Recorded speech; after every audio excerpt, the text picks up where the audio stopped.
이번 시간에는 계시록 13장 3부로 대체 첫째 짐승은 어디서 온 것일까라는 제목으로 나누고자 합니다. 우리는 지금까지 계시록에서 주어진 짐승에 관한 힌트를 통해 짐승은 마지막 때 성도들에게 대환란을 일으킬 영적 존재이자 주역임을 확인하였습니다. 그렇다면 이 짐승은 어디서 온 것일까요? 우리는 앞서 첫째 짐승의 신분은 영적인 존재로 사단의 부하임을 밝혔습니다. 그리고 짐승에 관한 두 번째 정보는 첫째 짐승의 모양은 10뿔에 7머리가 있고 10뿔에 왕관이 씌어 있는데 이는 재림 때 일어날 10나라를 지배할 권력자가 될 것임을 밝혔습니다.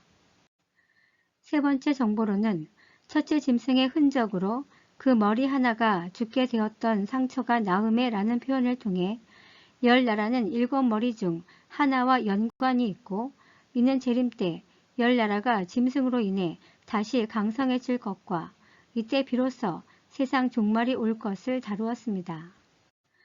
네 번째로 첫째 짐승의 직위는 8번째 왕이라고 합니다. 계시록 17장 11절을 보면 이 짐승은 8번째 왕이니 7 중에 속한 자라고 표현하고 있습니다. 여기서 모모 중에로 쓰인 전치사 에크는 기원이나 출처를 나타내는 소유격 지배 전치사로 8번째 왕이 앞서 등장한 7 왕 가운데 어떤 왕 또는 나라와 연관이 있음을 보여줍니다. 그런데 머리는 7인데 왜 8번째 왕이라고 했을까요? 이에 대해 무천연설은 로마 제국 당시 네로 황제 재출현에 관한 풍문을 염두에 둔 표현으로 이해합니다. 그러나 이러한 주장은 무천연설 내에서도 엇갈리는 견해를 보입니다. 예를 들어 옥스퍼드 주석에서는 긍정적인 입장을 취하는 데 반해 그랜드 주석에서는 네로 재출현설에 대해 부정적인 입장을 취하고 있습니다. 이에 대한 구체적인 반론은 앞서 13장 3절을 다룰 때 충분히 제시하였기 때문에 생략하겠습니다. 반면 전천연설의 견해는 마지막 때 7년 대환란 기간에 10뿔을 다스리는 영적 존재가 둘이라고 주장합니다. 즉 사단이 전 3년 반 기간 동안 10뿔을 통치함으로 7번째 왕이 되고 짐승이 후 3년 반 기간 동안 10뿔을 통치함으로써 8번째 왕이 됩니다. 이는 계시록 17장 11절을 근거로 하는데 7번째 머리에 해당되는 10뿔은 7 나팔 기간 중 전 3년 반은 아직 권세를 받지 못하다가 후 3년 반에 짐승과 함께 권세를 받게 됩니다. 그러므로 그림에서 보듯이 전 3년 반 기간에 사단이 7번째 왕이 되고 후 3년 반 기간에 짐승이 8번째 왕이 됩니다.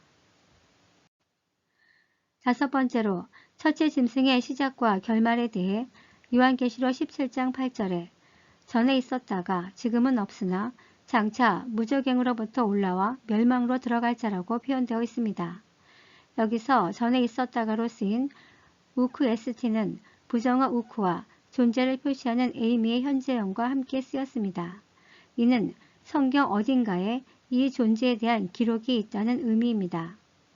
만약 성경에 기록이 없다면 전에 있었다가 라는 표현은 매우 어색해집니다. 그런데 앞서 다뤘던 계시록 13장 3절의 표현과 계시록 17장 8절에 이전에 있었다가 지금은 없으나 무저갱에서 올라오는 짐승이라는 이 표현이 서로 동일한가 아니면 다른 표현인가에 대한 논쟁이 있습니다. 무천연설은 이를 동일한 표현으로 이해합니다. 즉 계시록 17장 8절과 계시록 13장 3절은 로마 제국 당시 네로 황제의 부활설을 염두에 둔 동일한 표현이라고 주장합니다. 반면 전천연설은 다른 표현으로 이해합니다.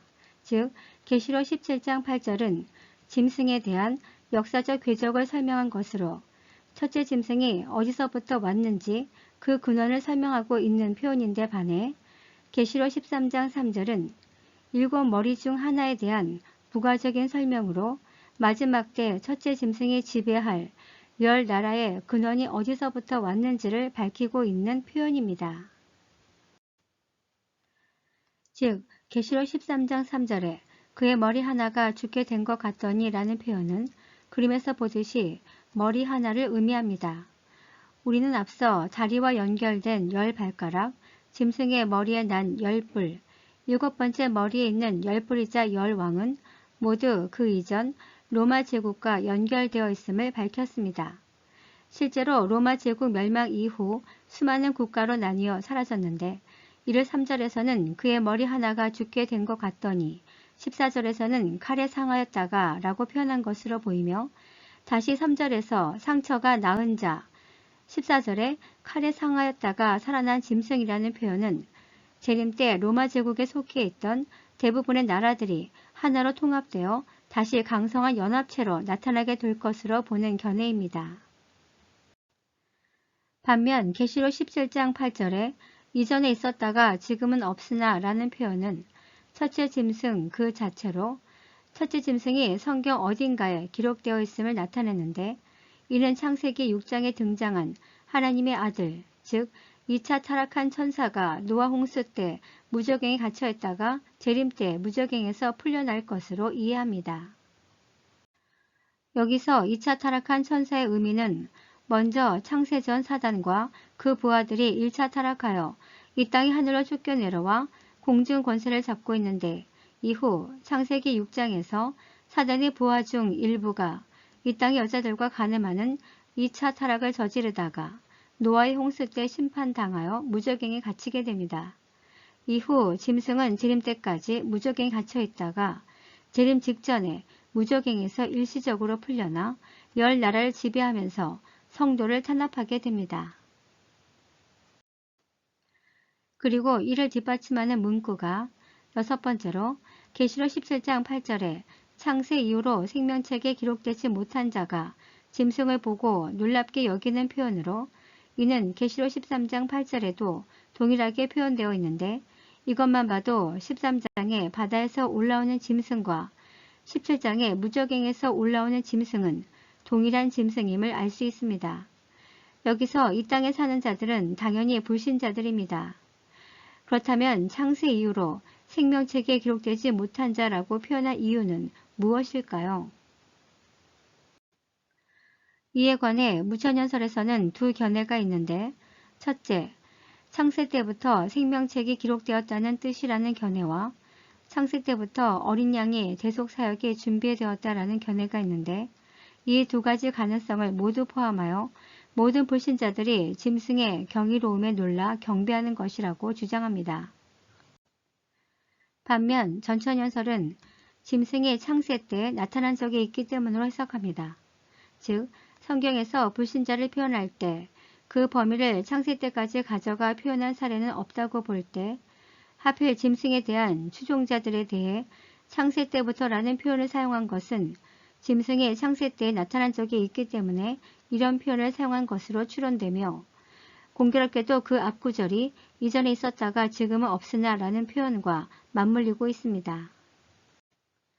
결국 그렇게 되면 창세기 6장 1절에 하나님의 아들에 대해 두 학설 간에 큰 논쟁이 있는데 무천연설은 경건한 셋의 후손이라고 주장하며 전천연설은 타락한 천사라고 주장합니다.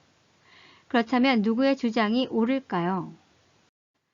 다음 시간에는 계시록 13장 4부로 창세기 6장의 하나님의 아들은 셋의 후손인가 아니면 타락한 천사인가에 대해 다루도록 하겠습니다. 감사합니다.